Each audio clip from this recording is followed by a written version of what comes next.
All right, so there's a new movie on Netflix.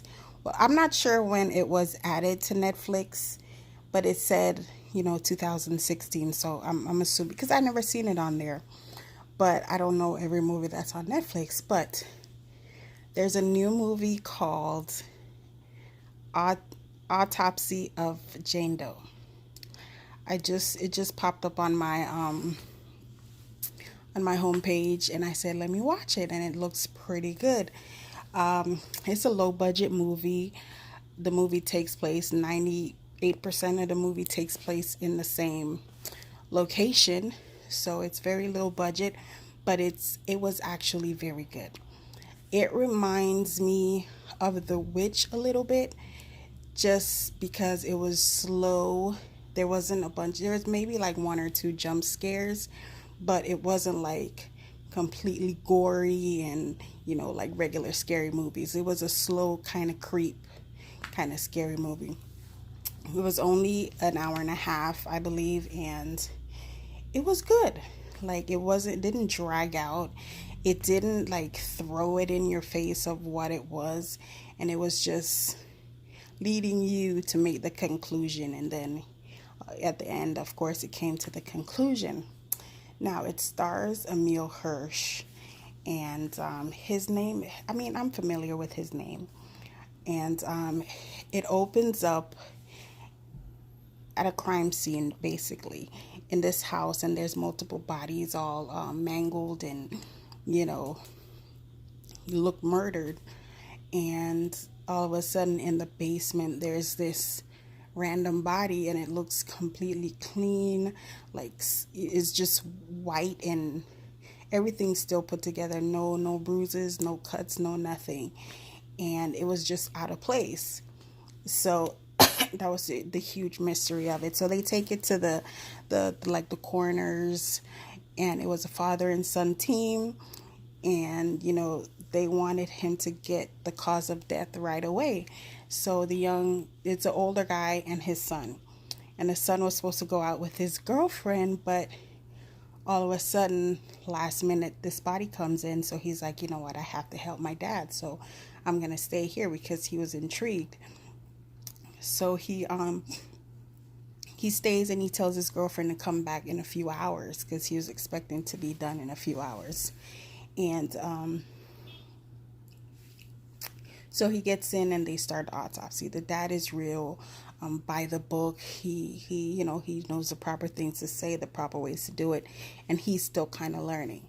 So they start with the external exam and notice that her wrists and her ankles have been like shattered completely, but there's no bruises on the outside, so it didn't make sense. And then they find a whole bunch of like dirt under her nails and her hair and everything. Still looks perfectly fine on the outside, so they decide to cut her open. All this time, there's little weird things happening. The lights are flickering, the radio station's changing by itself, and all of a sudden they said there's a storm coming. And the younger guy hears over the radio basically a demonic voice telling him that they're never gonna leave, and it causes him to like get freaked out basically. But the dad is a little bit more skeptic. He Even if it's laid out in front of him, he won't believe it. So ooh, excuse me. So even if it's laid out in front of him, he wouldn't believe it. So that's his major qualm in the movie, I guess. And the son is a little bit more impressionable because he's young. So what's next? Yeah, so they start to cut her open and notice that all her organs, well, they notice that her waist is like really tiny for her body. So they come to the conclusion that maybe she was used to wearing a corset for a long time, which nobody in these days wears corsets like that. And then they noticed like all her organ, well, they noticed her heart first and noticed that it was scarred with like markings or whatnot. And Then they notice the lungs, and the lungs seem like they've been burned, like somebody that's been burnt in a fire. And then they notice the rest of their organs have the same markings, like they've been stabbed, just like the heart. So he's like, well, it's impossible because there's no burn marks on the outside, there's no stab wounds on the inside, like the body looks perfect. And after that, he starts to examine the inside of the stomach and finds this piece of cloth with like ritual type thing written on it. And inside of it is one of her teeth. So, right away I'm thinking maybe it was some sort of an exorcism type thing. And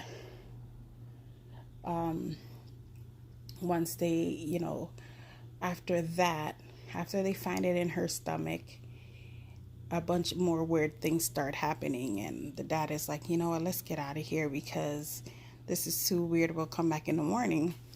But all of a while around them, there's this storm going on. So basically, they can't leave the what do you call it? The morgue. And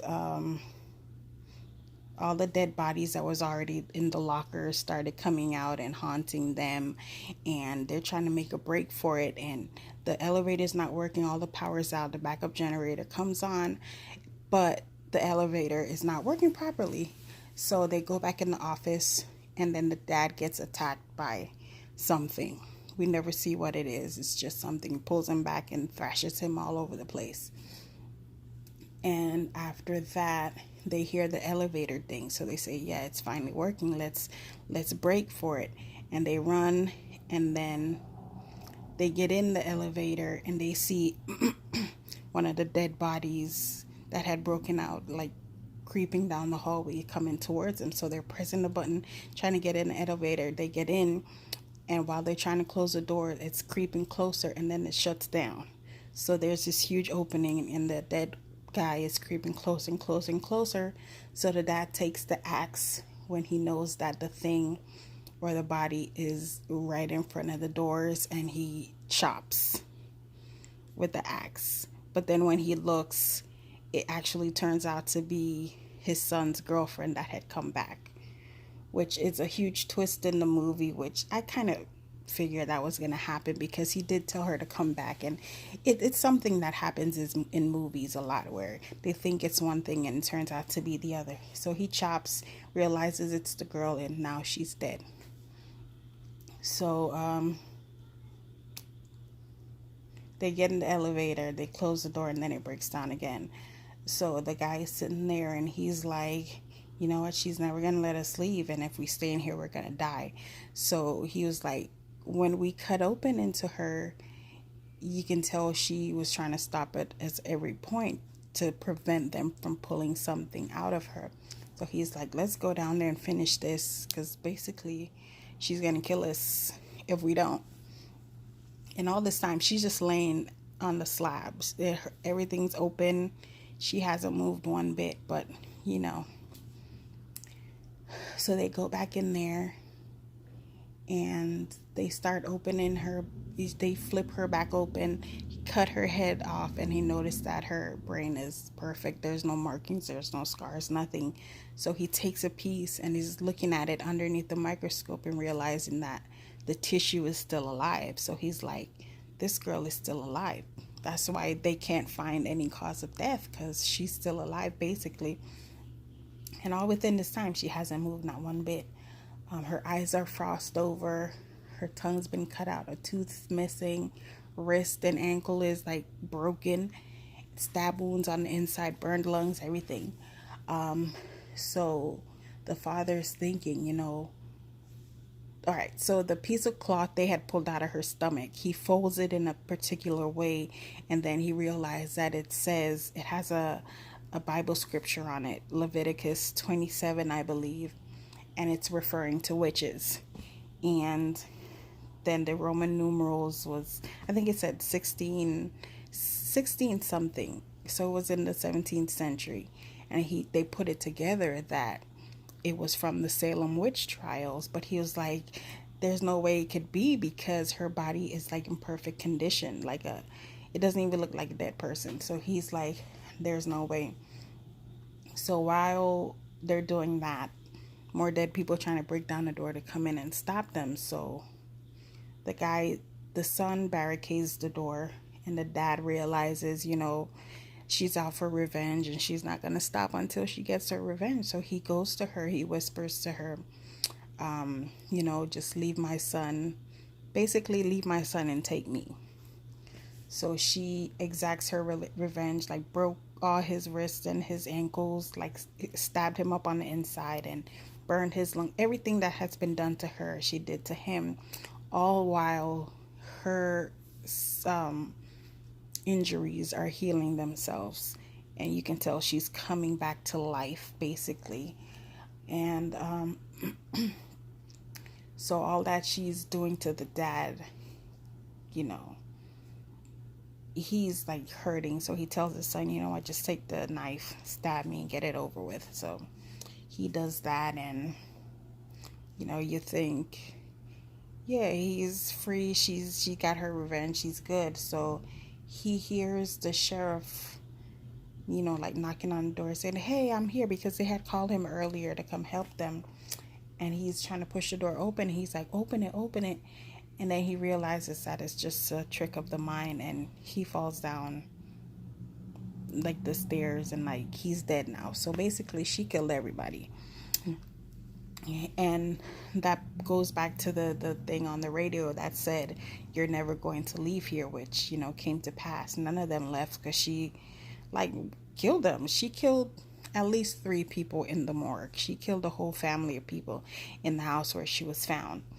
But all this time she hasn't moved, she hasn't blinked, she hasn't done nothing. But you see her organs regenerating. You see her where they cut her is getting better. Her eyes are getting back their color. So the cops finally come back. It's the next morning because they were supposed to come and find the cause of death that morning. So they come back and they see everybody's dead, and then they take the body out, and you hear over the radio, and the radio says it's like the 5th sunny day in a row. So basically it was all just a trick of the mind that she was playing on them. There was no storm. She's just playing mind games, basically. So she's a witch. She was part of the witch trials. They stabbed, they burned, they bound her, everything. And I guess they just buried her. She's like in her body, but she's not moving, but she's alive, which is very weird. I don't understand that. But while they're taking her away in the new ambulance, because he told them just get her out of the county, make her somebody else's problem. And then as it's closing out, you see her toes move. So after her regeneration, I guess she's coming back to life or whatnot. But yeah, like I said, I liked the movie. It was really good. It was short. It was to the point. It had the right amount of mystery. It had the right amount of like death and gore and blood and all of that. It was simple. It was right to the point. It was creepy. It was, leading and all of that. There was no misleading stuff. There was no misdirection. There was none of that. It was straight to the point, and I really do like it, and I think you guys should check it out and tell me what you think.